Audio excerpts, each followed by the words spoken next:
আজকের দিনে ২ টা খুবই আলোচিত ঘটনা নিয়ে কিছু কথা বলা খুব জরুরি মনে করছি।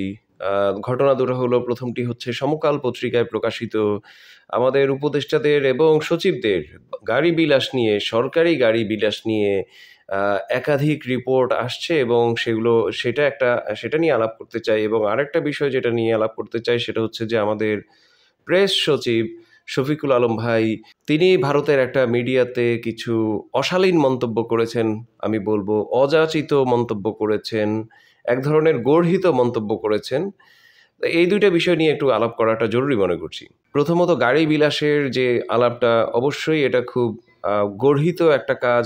একেবারেই আমরা আশা করিনি। আমরা জানি যে এই জিনিসগুলোই আসলে গত ৫৪ বছর ধরে এই দেশে হয়ে আসছে। কিন্তু অবশ্যই এই সরকারের আমলে, এই সরকারের কাছে আমরা এগুলো কোনো অবস্থাতেই আশা করি নাই। তো এই রিপোর্টগুলো যদি সত্যি হয়, আমি আশা করব, আমি অনুরোধ করব যে উপদেষ্টাদের নামে এই অভিযোগগুলো আসছে বা কেউ যদি আসলে এরকম আ অন্যায় ব্যবহার করে থাকেন রাষ্ট্রীয় সম্পদের, তিনি সেটার জন্য জাতির কাছে ক্ষমা চাবেন এবং যে মূল্যের সম্পদের অপচয় তিনি করেছেন, অপব্যবহার তিনি করেছেন, সেই মূল্যটা তিনি রাষ্ট্রীয় কোষাগারে জমা দিবেন। এবং অবশ্যই প্রতিজ্ঞা করবেন যে আর কোনো অবস্থাতেই এরকম কোনো ধরনের অপচয়, রাষ্ট্রীয় সম্পদে জনগণের ট্যাক্সের টাকার কোনো অপচয় তারা করবেন না। তো এইটা আমি আমাদের সরকারের উপদেষ্টাদের কাছে আমার অনুরোধ থাকবে, দাবি থাকবে আজকের দিনে। কিন্তু এই রিপোর্টটার কিছু আরো কিছু গুরুত্বপূর্ণ ইনফরমেশন নিয়ে আমার মনে হয় যে আমাদের অনেক আলোচনা হওয়া দরকার।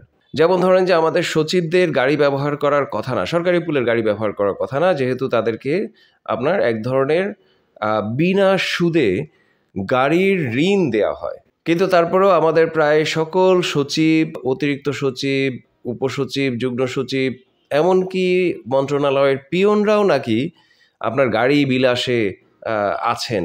এবং আমরা এটাও জানলাম যে অন্তত ২ টা গাড়ি কেনা হয়েছে যেগুলো বরাদ্দের তুলনায় ৭ গুণ বেশি দামে কেনা হয়েছিল। শেখ হাসিনার আমলে এই গাড়িগুলো কেনা হয়েছিল। এবং আমরা এটাও দেখেছি যে এই সরকারের আমলেই জানুয়ারি মাসে একজন ড্রাইভার তিনি ২৫৩ ঘন্টা সুবিধা নিয়েছেন, ওভারটাইম চার্জ করেছেন।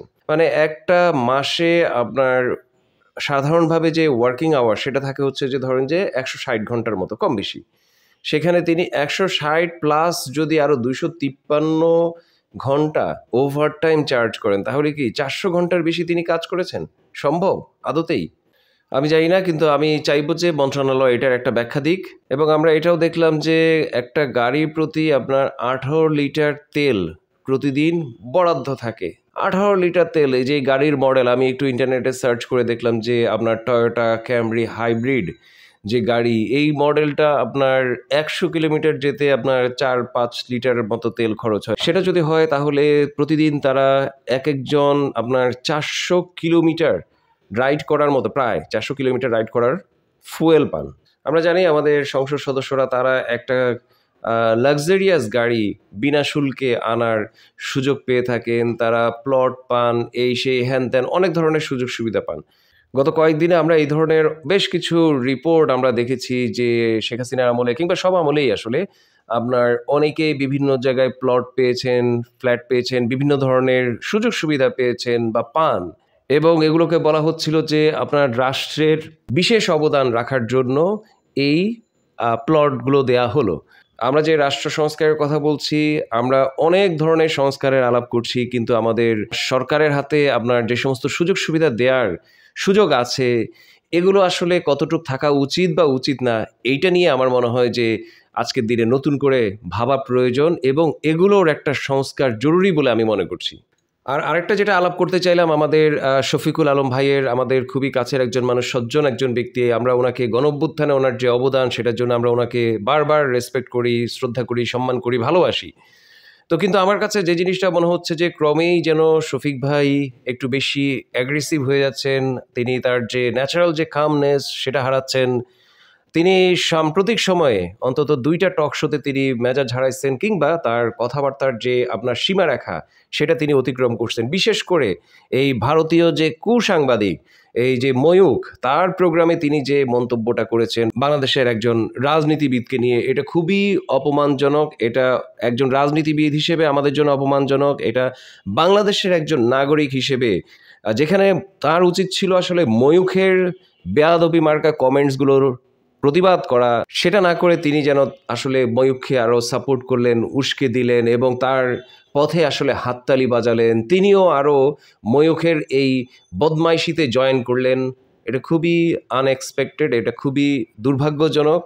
আমি অনুরোধ করব যে আমাদের শফিকুল আলম ভাই, আপনাকে আমরা অনেক শ্রদ্ধা করি, ভালোবাসি। আপনার সকল অবদানের প্রতি সকল রেসপেক্ট রেখে বলছি যে আপনি এরকম আচরণ করতে পারেন না।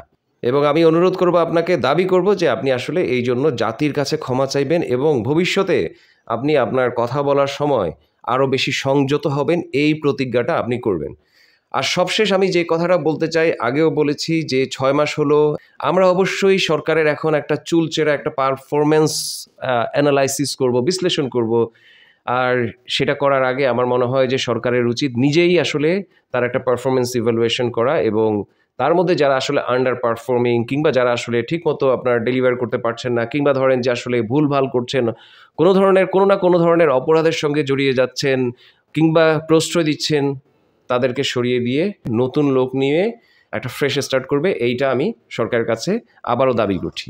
সো এইটা আমি এই সরকারের কাছ থেকে চাই এবং আমি সঙ্গে এইটাও চাই যে সরকার নিজেই একটা পন্থা বের করুক যাতে এখন থেকে প্রত্যেকটা সরকারকে অন্তত অর্থনৈতিক দিক দিয়ে আমরা একটা জবাবদিহিতার মধ্যে, স্বচ্ছতার মধ্যে রাখতে পারি। সকল উপদেষ্টা অবশ্যই তাদের কমিটমেন্ট অনুযায়ী, তারা যেটা আমাদের কাছে প্রতিজ্ঞা করেছিলেন সরকার গঠনের পরে, সেই কমিটমেন্ট অনুযায়ী তারা তাদের সম্পদের হিসাব দিবেন এবং একটা প্ল্যান করবেন, একটা ব্যবস্থা করবেন যাতে প্রতি ২ মাস অন্তর অন্তর সকল উপদেষ্টার এবং যখন আসলে আপনার এমপি থাকবে, মন্ত্রী থাকবে, তাদের সম্পদের হিসাব যাতে জনগণের কাছে অটোমেটিক ওয়েতে ২ মাস হোক ৩ মাস হোক তাদের এবং তাদের ফার্স্ট ফ্যামিলি সম্পদের হিসাব আমরা অবশ্যই চাই এবং এইটা আমি এই সরকারের আমল থেকেই চাই।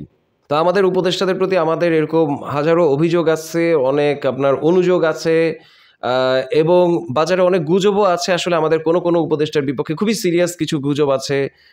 তথ্য প্রমাণ না পাওয়া পর্যন্ত আমি সেগুলো নিয়ে আলাপ করতে চাই না, কিন্তু আমি মনে করি যে আপনারা সচেতন হন, সতর্ক হন এবং কারণ আপনারা ফেইল করলে গণ অভ্যুত্থান একটা বড় ধরনের প্রশ্নের মুখে পড়বে, এটা আপনাদের নিশ্চয়ই জানা উচিত এবং সেই কারণেই আমরা সর্বতোভাবে আপনাদেরকে সাহায্য করতে চাই, কিন্তু সেই সাহায্য আপনাদেরকে আসলে নিতে হবে। আমরা যাতে আপনাদেরকে সাহায্য করতে পারি সেই ব্যবস্থা, সেই সাহায্য আপনাদের আসলে আমাদেরকে করতে হবে। তা আমি আশা করব আমাদের এই সরকার তার আসলে যে দোষ ত্রুটি, ভুল ভ্রান্তি, যদি কোনো অপরাধ থাকে সেগুলো সব কিছু জন্য জাতির কাছে এসে প্রথমত সেগুলো বন্ধ করবেন, জাতির কাছে ক্ষমা চাবেন, আর কখনো এগুলো হবে না এই কমিটমেন্ট করবেন। সামনের দিনেও যাতে কোনো সরকার এসে এই জিনিসগুলো করতে না পারেন, এগুলোর ক্ষেত্রে কি আসলে রিফর্ম করা উচিত, এই জায়গাগুলোকে ঠিক করবেন। আপনাদের জন্য শুভকামনা। আল্লাহ হাফেজ। আসসালামু আলাইকুম।